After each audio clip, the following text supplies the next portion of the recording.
एक बार की बात है, एक महान गुरु प्रवचन दे रहे थे। प्रवचन में आसपास के लोग भी शामिल थे। सभी लोग गुरु को सुन रहे थे। कुछ देर में प्रवचन खत्म हो गया। तब लोगों ने गुरुदेव को प्रणाम किया और अपने अपने घर को चल पड़े।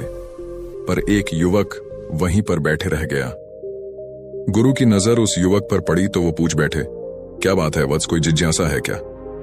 युवक गुरु के पास गया और प्रणाम करके बोला, गुरुदेव, बहुत उलझन में हूं।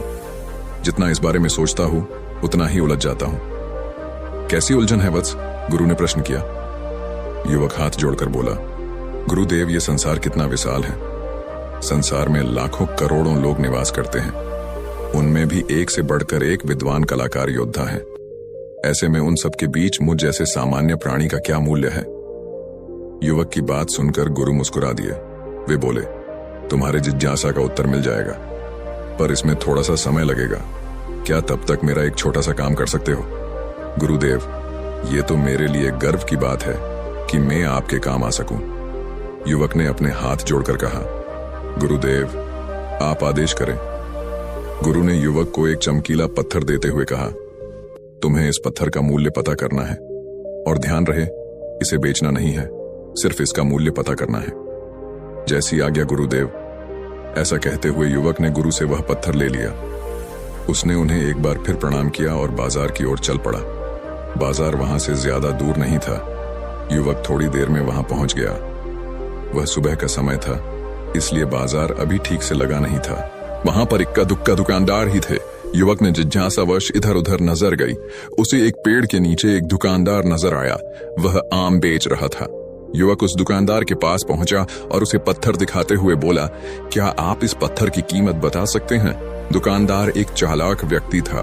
पत्थर की चमक देखकर वह समझ गया कि अवश्य ही यह कोई कीमती पत्थर है। वह बनावटी आवाज में बोला, देखने में तो कुछ खास नहीं लगता, पर मैं इसके बदले 10 आम दे सकता हूं। दुकानदार की बात सुनकर युवक को हल्का सा क्रोध आ गया। वह मन ही मन बंदर समझता है। इतना सुंदर पत्थर और इसका मूल्य सिर्फ 10 आम, अवश्य ही यह झूठ बोल रहा है। युवक को चुप देखकर दुकानदार बोल उठा, क्या कहते हो, निकालूं आम पर? युवक ने दुकानदार को कोई जवाब नहीं दिया। वह चुपचाप आगे बढ़ गया। सामने एक सब्जी वाला अपनी दुकान सजा रहा था। युवक उसके पास पहुंचा और उसे पत्थर दिखाते हुए उसका मूल्य पूछा। उस पत्थर को देखकर सब्जी वाले की आंखें खुशी से चमक उठी। वह मन ही मन सोचने लगा, यह पत्थर तो बहुत कीमती जान पड़ता है। अगर यह मुझे मिल जाए तो मजा ही आ जाए। क्या हुआ भाई, कहां खो गए? युवक ने दुकानदार की तंद्रा तोड़ी। सब्जी वाला चौंकता हुआ बोला, कुछ नहीं, कुछ नहीं, मैं तो बस मन ही मन इसकी कीमत की गणना कर रहा था। वैसे मैं इस पत्थर के बदले एक बोरी आलू दे सकता हूं। सब्जी वाले के चेहरे की कुटिलता देखकर युवक समझ गया कि यह दुकानदार भी मुझे मूर्ख बना रहा है। मुझे किसी और से इसका मूल्य पता करना चाहिए। यह सोचता हुआ युवक आगे बढ़ गया। सब्जी वाले दुकानदार ने युवक को पीछे से आवाज लगाई, क्या हुआ भाई? अगर आपको यह मूल्य कम लग रहा है तो बताएं तो सही, मैं इसे बढ़ा दूंगा। पर युवक ने उसकी बात पर ध्यान नहीं दिया। वह अब इधर उधर किसी ऐसे व्यक्ति को खोजने लगा जो जानकार हो और उस पत्थर की सही मूल्य बता सके। युवक को लग रहा था कि अवश्य ही यह कोई कीमती पत्थर है, शायद कोई जौहरी इसका सही मूल्य बता सके। यह सोचता हुआ युवक एक जौहरी की दुकान पर पहुंचा। जौहरी अपनी दुकान को अभी खोल ही रहा था। उसने युवक को अपनी दुकान की ओर आते हुए दूर से देख लिया था। साथ ही उसने युवक का हुलिया देखकर यह भी भांप लिया था कि यह कोई गरीब व्यक्ति है जो संभवतः कोई गहना बेचने आया होगा। जौहरी ने हाथ जोड़कर युवक को नमस्कार किया और मुस्कुराकर पूछा, बताए महोदय, मैं आपकी क्या सेवा कर सकता हूं? युवक ने गुरुदेव का दिया पत्थर अपनी हथेली पर रख दिया और बोला, इसका मूल्य पता करना था। पत्थर को देखते ही जौहरी उसे पहचान गया कि यह बेशकीमती रूबी पत्थर है जो किस्मत वाले को मिलता है।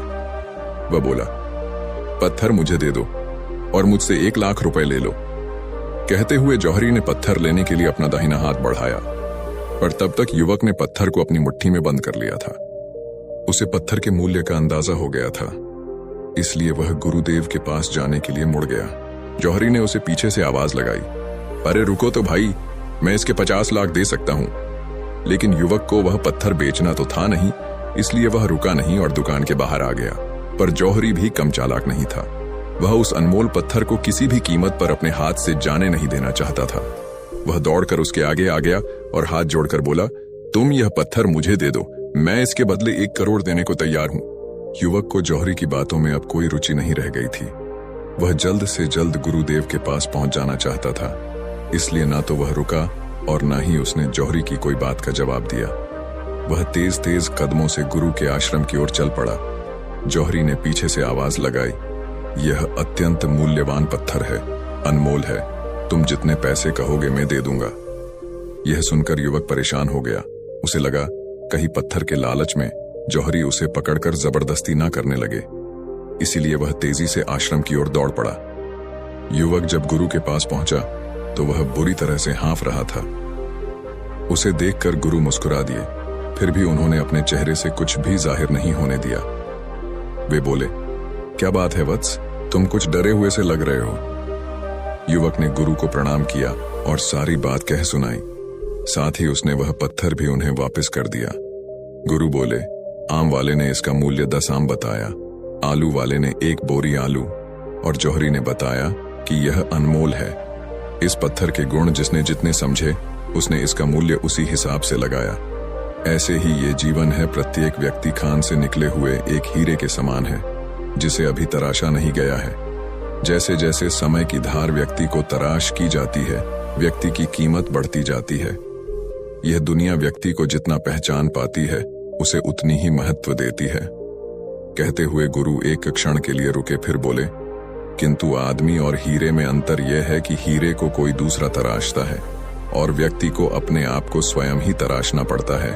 और जिस दिन तुम अपने आप को तराश लोगे, तुम्हें भी तुम्हारा मूल्य बताने वाला कोई ना कोई जौहरी मिल ही जाएगा। दोस्तों, उम्मीद करता हूं कि यह कहानी आप सबको पसंद आई होगी और नेक्स्ट कहानी कैसी चाहिए कमेंट्स में बताएं। बाकी वीडियो को लाइक करें और अपने दोस्तों के साथ शेयर करें।